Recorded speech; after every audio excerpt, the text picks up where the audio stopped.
Wilbur? The voice emerged in his head. It was from the outside, from the physical realm, and belonged to Roland, paladin and the leader of their small group. Yes, I'm here. My apologies. Are you alright? You seem to be absent. Absent? No, it's not like that. I'm thinking about the druid's hut. This again? Roland gave him a look filled with disapproval and was about to discipline him when a pint of smoked liquid appeared before him. Rachel brought 3 mugfuls of dark, dense beer. It was warm, unfortunately. The asshole behind the bar said that they may close the city, she said and sat next to them. I'm not sure about those murders, but we have to go, said Roland and took a sip of his beer. He grimaced bitterly and looked at Rachel. What else have you heard? Surprisingly, nothing at all. Nobody knows a goddamn thing about what's going on. They keep finding bloodstains and pieces of equipment in the sewers, but no bodies. Almost as if something has been eating them whole. They don't know what to think. Everybody's in panic. Has the temple arranged any hunting? They like slaughtering beasts for fun. Why don't they send guards to solve the problem? Well, here's the thing. Rachel looked at them with something that could be fear if it only wasn't her. Rachel never feared a thing. They closed all sewer entrances. They plan to seal the city and are waiting for Legion to come. Legion? Roland said slowly and in disbelief. What the hell is going on? That's exactly what I thought. We have to go. We have what we came for. Wilbur, are you okay? Wilbur fixed his eyes on a mug and remained silent.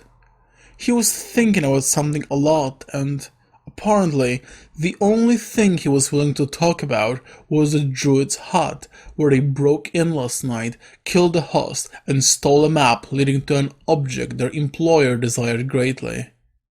Since then, Wilbur wasn't himself.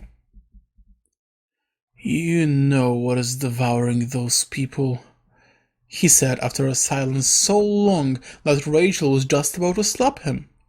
That was her way of solving problems, and, not gonna lie, it usually works quite well.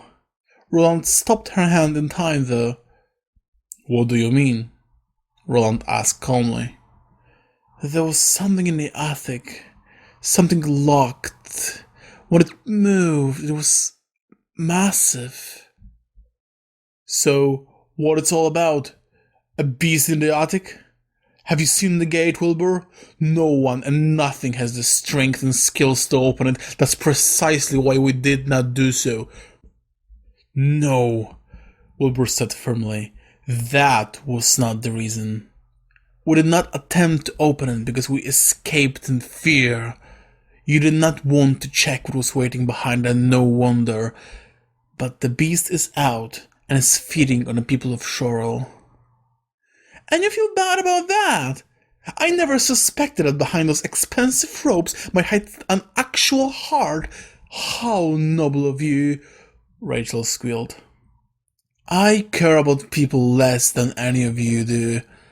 I am not concerned about their safety and whether they live or not.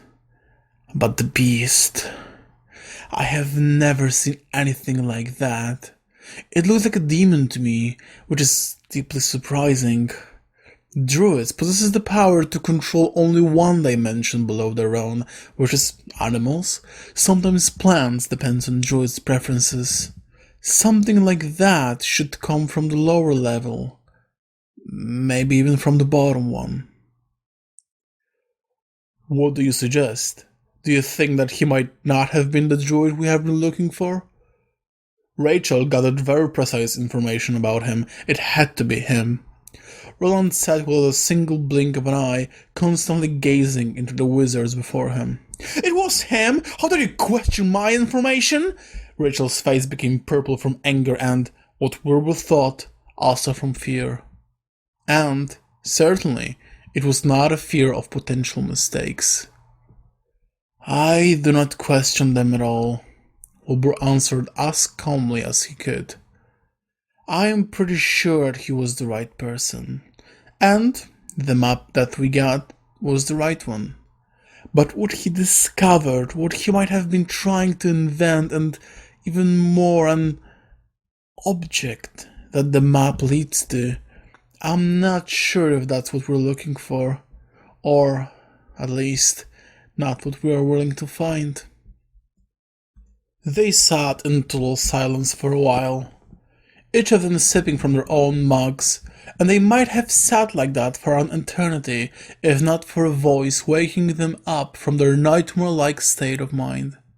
It was a voice of the innkeeper, reminding them politely that they were going to close pretty soon. It was a time for a decision, and the one that was decision-maker spoke at last. "We are leaving the city tonight," Roland started. "We cannot risk staying overnight. Gather your belongings, and we will embark on our journey immediately. The journey will take 3 days. There will be plenty of time to think about it, but it will be better for us to be away. In the end, we are in here to do a job, and that's all." "Rachel, what is—" "I'll stay," Wilbur interrupted him. Both of them uneasily stared at the wizard. "What do you mean?" Roland asked quietly. "Go to the cave the map points to.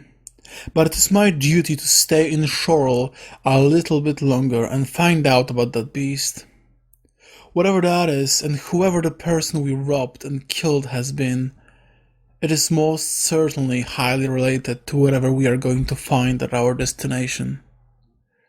"Wilbur, look, I know that you're curious, but it is far more than that," Wilbur whispered in the most rageful way he could.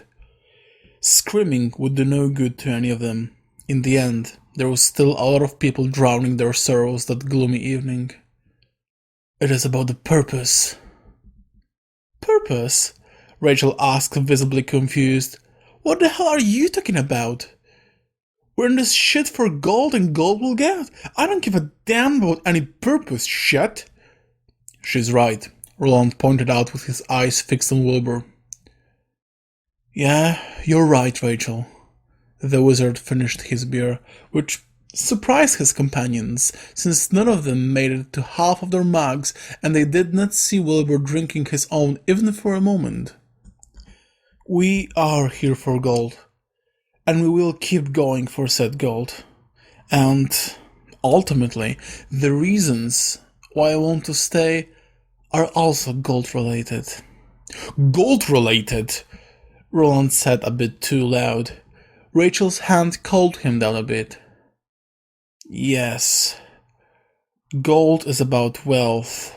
Wealth is about possession, and there's nothing more precious to possess than power. And that beast, this monster dwelling in the sewers of Shorell, is the definition of power I never heard of. I need to find out what it is about." "Good for you." Paladin leader sounded calm, yet it was clear he was deeply angry inside. "We share our income from this mission evenly, because all 3 of us have an equally important job to do. You also have yours, and you have to be there." "And that's precisely what I'm trying to do." This time Wilbur hissed at him, but there was no Rachel's hand to grab his in a calming manner. "You don't get it. I understand that. But I do not need your understanding. All you want from me is for me to do my job, and for the next 3 days while you will be on your way, there is no job for me to do. 3 days from now, I will meet you at the entrance to the cave, and we'll finish the job." "Are you insane?" Rachel shrieked.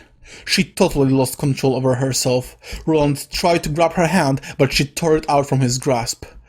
"How do you plan to stay in a quarantined city to study your monster and still make it on time to meet us?"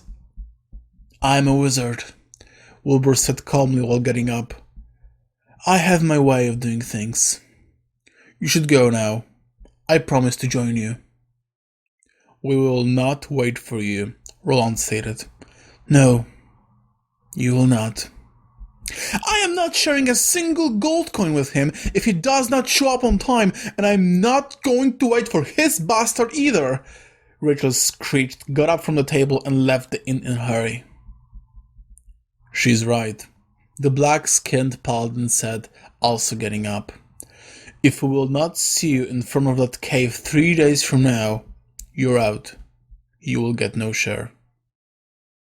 Don't worry about it. Thank you, Roland. Wilbur uttered, and the knight gave him one quick look, after which both of them left the place. They parted ways on the stairs. Roland went upstairs to gear up, and Wilbur went down. The temple must have put guards on every entrance to the sewers to sow fear in people's hearts. Fear that can be used to control. If there is something to be afraid of, the temple's guards can be put between that thing and citizens. Of course, guards are facing said people, not beasts. And yet that's called protecting people.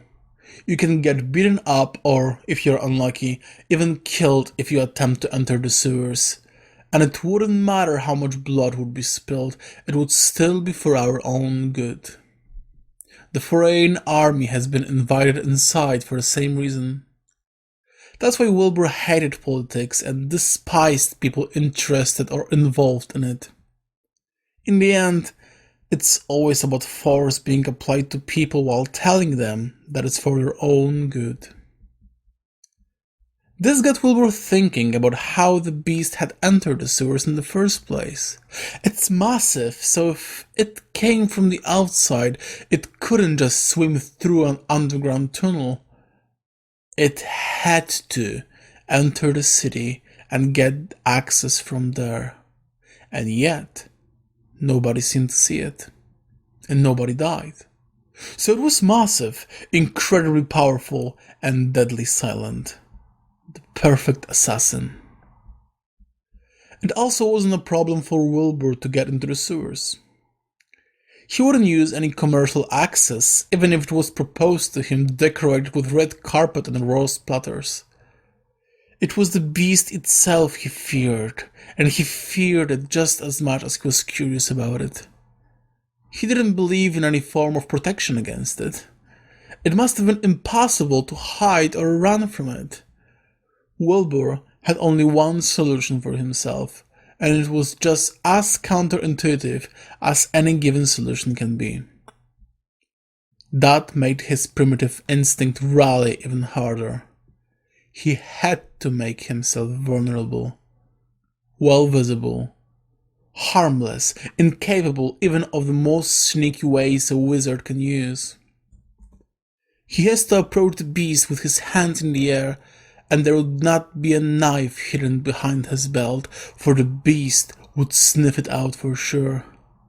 Either this, or abandon the task of getting to know it at all. And that was not an option. Not for his sick mind, devoured by curiousness. He went down, but not to the sewers. He took the other turn and went to the burial grounds. Some rich folks could afford to never say a final goodbye to their relatives and could have their corpses a few steps from their homes.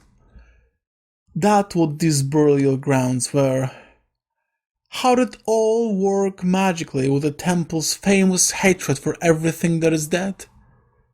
That was another puzzle, but just as Wilbur's view over politics might have been described as rather harsh, religion didn't lie far away from it. Just as expected, there were no visitors. Everyone was either curled up at their place or on their way to do so. The dead had to take care of themselves, as they would anyway. And they're great at doing so, compared to the living at least. Wilbur chose the burial ground of the Levato family. It was a kind of force of habit. Whenever visiting Shorell and having to go to the sewers, surprisingly, that happened rather often, He used the sewer access through this burial ground. Old Levato, the only living member of his house, was on his way to join his family anyway. Sitting all day staring at the trees, he posed no threat to Wilbur of him showing up unexpectedly. He went inside and closed the door behind him. The door was filled with candles, all lit up and bright. The floor was clean and urns, standing on fancy pedestals, all were shiny in their rotten glory. Dying or not, old Levato was still rich enough to pay his servant to do an excellent job of keeping the place tidy. That suited Wilbur when he put his things on the ground, his coat, magical dagger, staff, book of spells, and all his potions. He hesitated with those for a second, but then reminded himself that if it's about to work, it has to be done professionally. And professionally meant with a thorough dedication to the cause. All ready and light, he went behind the statue of Cole, one of the three worshipped gods, the very embodiment of the sky and stars. Or was the sky an embodiment of him? Wilbur never remembered and cared even less. Behind the statue there was a tiny trapdoor leading down along the pipes that led to the sewers. The funny thing is that most of the people owning those burial grounds at least heard about them, but nobody seemed to remember they were there or what they were for. None of it mattered though. He squeezed in and again felt grateful for being so thin because he almost got stuck along the way. In the end, he got all the way down. Wilbur was in the sewers, where the beast dwelled. Shorell's sewers were massive, big enough that if made into a district would be the largest of them all. Wilbur wasn't sure why they made a temple-like structure for shit to swim vigorously, but some certainly took advantage of that fact. Criminals and cultists have been hiding down there since always, and everybody seemed to know that, the temple included. It seemed like you could have some friends that you tell to stay underground and never show their face in public with you. There were businesses Temple had with those people, without a doubt, that simply couldn't become public. Drugs and weapons difficult to obtain, there were smugglers and thieves that could get them. Forbidden knowledge to unravel, various cults were crazy enough to explore places that the temple itself was cowardly enough to stay away from. Or wise enough. All those friends rested in here, but a new visitor came in. One that wasn't welcome. Wilbur wondered if all lowlifes vanished from the sewers to hide in the forest. That wouldn't be that stupid considering the circumstances. But he did not seek them this time. It was dark, but his elf eyes could adapt easily, so he walked confidently. The sound of water dripping from the ceiling filled empty walls and reverberated in the tunnels. It was not only wet, but also cold. His heart thumped loudly and energetically. And he pushed forward. He tried to imagine where exactly he was right now. He guessed that he was going to reach the sewers area under the market pretty soon. But despite his frequent visits to this awful, wretched place, he couldn't say anything for sure. Every tunnel looked exactly the same, indistinguishable from each other, and the water all around stinks the same. Then he took another turn, and this one was different. It looked the same, but felt different. He felt a blade applied to his throat. He raised his hand slowly. "It is a very unpleasant surprise to see you around here," a husky voice whispered in his ear. An ambush like that would never happen to him if he would keep a hold of his stuff. But he didn't have it this time. He was unarmed and harmless. "Aren't you afraid of a big fat monster lurking in these parts, brother?" "Not even a monster as big and scary as that could stop me from seeing your pretty face, Vincent." The guy walked around him so that he could look him in the eye. He smiled.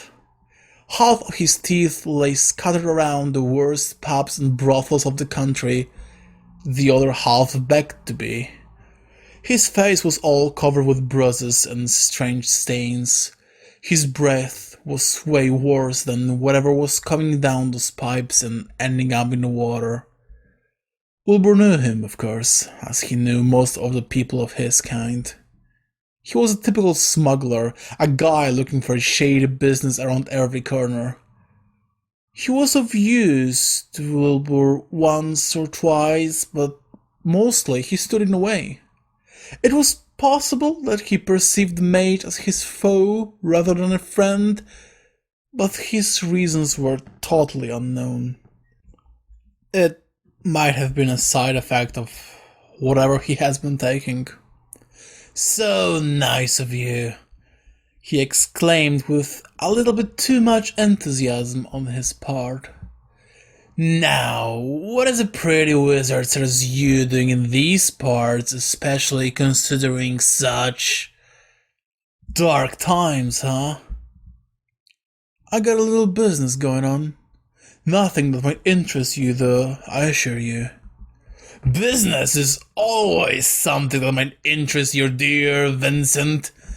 His blade, still attached to his throat, started to push against it a little bit harder. "Are you meeting those cultists again?" Wilbur did not answer, allowing his comrade to make up a story on his own.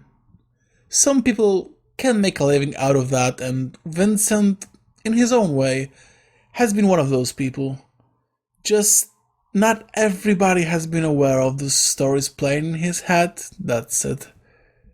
"Of course you are, but you know what? That's some great news. I'm pretty sure they all just ran from a big hungry boy. Oh yes, they all did.